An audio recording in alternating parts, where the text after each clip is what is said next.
E eu lembro que até a primeira versão de software da Vind era um botão que automatizava um envio de boleto. Então a pessoa apertava um botão, todo mês enviava um boleto. Esse foi o primeiro MVP da Vind. Foi um MVP bem corajoso e honesto, porque eu vendi para 100 clientes esse MVP, né, batendo porta, né? Minha história no Itaú foi uma história de comercial, né? Eu era um executivo comercial, né? Então eu revisitei muitos dos clientes que sabiam que tinha essa dor, né? Só que aí eu comecei a entender a mecânica um pouco de como escalar uma startup. Aí fiz aquele que todo mundo faz, que funda uma empresa, né? Fui atrás de literatura, nos eventos acabava se encontrando com as pessoas dando pitacos do que eu tinha que ler. Mas na primeira etapa eu foquei muito em desenvolvimento de software, né? Depois que eu fui entender que o negócio que mudava o nosso jogo na primeira fase era marketing, né? Então, comecei a ler coisas sobre marketing, né? Aí, assim, acho que todo mundo passou por essa fase de ler um post do Diego da Rock, o que era inbound, qual que era o modelo de escala.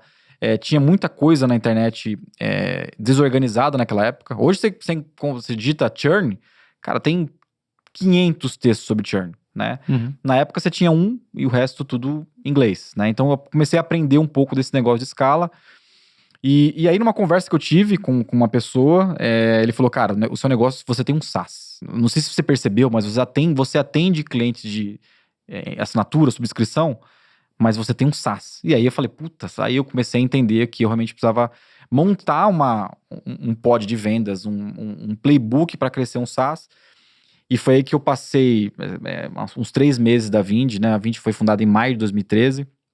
E, sei lá, até agosto eu passei estudando e escrevendo texto que nem um maluco, um psicopata mesmo, de mapear tudo que eu precisava fazer de vendas, de modelo SaaS. Então eu montei um blog. Esse blog tá no ar até hoje, uma cobrança recorrente, né, que era o nosso principal produto. E eu comecei a escrever eu escrevi, sei lá, centenas de textos. E naquela época não tinha muita concorrência, então eu acertei sem querer o primeiro modelo de vendas da Vind, que era inbound. Então, inbound via SEO. Seu SEO da Vind ainda é forte, né? Muito forte, Então, o que eu fiz? Para aprender esse modelo de SaaS, de venda SaaS, eu comecei a escrever, né? Então, eu percebi que isso tinha uma força de aprendizagem mais forte em mim e comecei a colocar. E aí, o que aconteceu? Eu fiquei esperando os leads de mercado adulto, o streaming e games entrar. E o que entrou foi completamente diferente do que a gente planejou. Então, comecei a receber e-mails de escola, academias, contabilidade, igreja, associação comercial. Eu falei, caramba, será que a gente errou no produto? A gente realmente tinha mirado uma coisa e acertou outra, né? E aí eu chamei o Adriano, né? Eu falei, Adriano, a gente precisa abrir um pouco mais o produto. Parece que tem uma dor aqui. E aí a gente começou a sentir um pouco das dores de desenvolvimento de produto, né? Então, as necessidades de diferentes tipos de negócios recorrentes obrigou a gente a abrir a plataforma. E eu lembro que o primeiro ano, né, de maio a dezembro, a gente fechou o ano com cento e poucos clientes. E eu lembro que eu tinha feito tudo aquela ciência mesmo. Eu vendi os 100 contratos, entendi como é que era um pouco, de forma desordenada, fazer CS, fazer atendimento e tal. E foi aí que a gente testou muito bem a primeira fase da Vind. Falei, cara, se entrou 100 clientes, entra 1.000.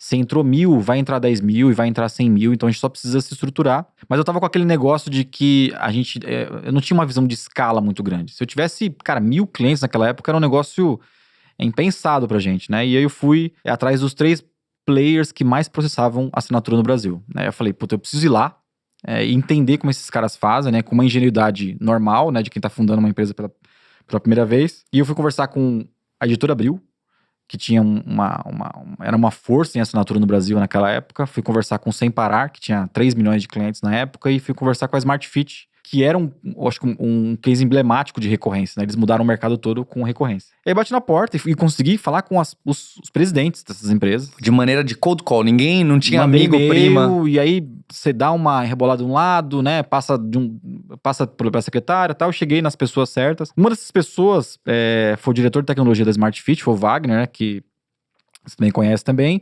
E eu falei pra ele, cara, eu tô montando isso aqui. Que estágio que eu tô? Quando que a Smart Fit vai me contratar, né? E ele falou, putz, cara, eu tô muito mais maduro. Aí ele mostrou o que eles tinham construído lá. Eles tinham um billing pra fazer Colômbia, Peru, México, super Brasil. Específico pro business deles, né? Mas que escalava mesmo, né? Processava, tinha retentativa de cobrança e tal. E aí, aquele dia, eu senti no Wagner que ele tinha... ele se interessou mais do que deveria. E, obviamente, eu saí de lá chocado com o que eles tinham... chocado no bom sentido do que eles tinham construído.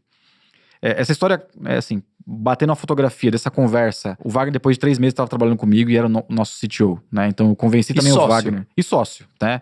Convenci o Wagner também e falei, cara, ó, não tenho dinheiro, né? Você tá vendo aqui eu e o Adriano aqui, você tem muito mais experiência de recorrência do que eu. Quer vir, né? E aí foi uma negociação relativamente dura, porque a Smart Fit estava, naquela época, preparando um IPO. O Wagner era uma pessoa-chave do grupo, né? E aí eu sofri uma pressão muito forte para não levar o Wagner, né? Então, todos os sócios da Smart Fit vieram contra mim para pressionar essa não saída dele, e com razão, né? Porque ele era o cabeça do core da plataforma, mas o Wagner veio mesmo assim. E aí, numa das conversas que eu tive com o Edgar, que a gente inclusive trouxe aqui no podcast, o Edgar, fundador da Smart Fit. Eu falei, Edgar, o Wagner já tá com a gente, não tem como, não dá pra você segurar mais. O Wagner era bem jovem, né? Diretor com 25 anos. E o Edgar falou: caramba, esse negócio deve ser tão bom que eu preciso entender o que vocês estão fazendo, né? E aí, eu também convenci o Edgar a ser o primeiro investidor da Vind, né? Então, numa tacada, eu ganhei um CTO e um investidor. E aí, acordei uma segunda-feira com dinheiro na conta também. E eu falei: dá pra pagar salário. O que eu faço com isso?